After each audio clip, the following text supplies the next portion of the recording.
gang. Now today's video I'm going to be talking about Corey Sanders. We all know Corey Sanders played for Rutgers University and he also entered the 2018 NBA draft. This video, I just want to talk about Corey Sanders not getting drafted and explain to you guys his future playing basketball. So first, I wanted to do this video just because I know a lot of people was wondering what happened to Corey Sanders and what's his next step playing basketball.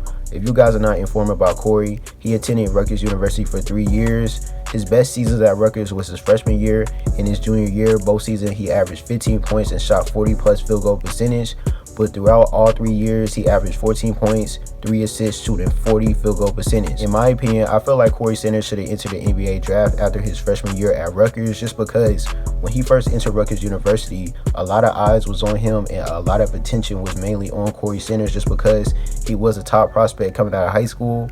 And on top of that, he averaged nearly 16 points and shot 42 field goal percentage. So Corey Sanders, he really helped Rutgers a lot and felt like that was the best time for Corey Sanders to enter the NBA draft. He literally was that good to be one and done. And of course, he had the potential to get drafted to a team.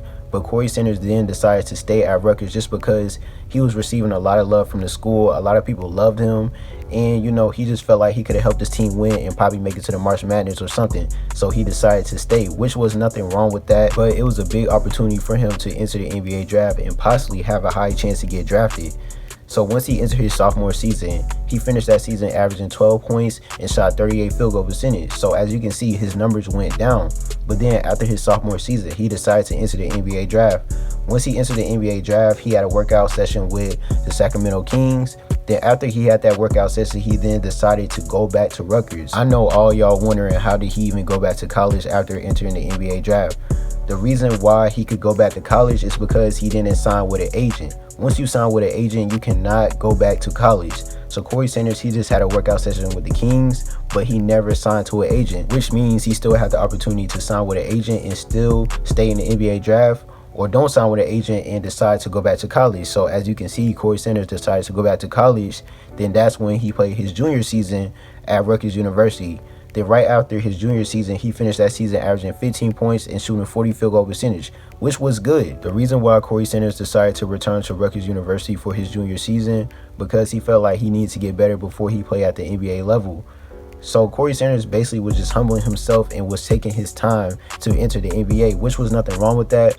But as you can see, once he entered the NBA draft after his junior year, he didn't get drafted. Corey also didn't get invited to the draft combine and didn't receive no summer league invites. So this past year has been very, very interesting for Corey Sanders, and I know it's been very tough because, you know, he took his time with this. He really took his time to enter the NBA draft, and now that he's finally decided to actually go full effect to the NBA, he didn't get drafted and he's not getting invited to no summer league teams, and he just basically sitting out as a free agent. I'm not sure if Corey Sanders went to the G League tryouts. I know it happened during the fall, or it probably is still going on.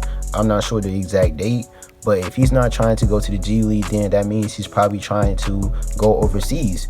But the thing about the overseas situation is that you don't see no articles about Corey Sanders going overseas, and he has not been informing nobody about him playing overseas or nothing like that. So nobody knows what's Corey Sanders' plans for playing basketball in the future. He's definitely capable of playing overseas and definitely playing in the G League. So Corey Sanders, he is capable and had the potential to do all this.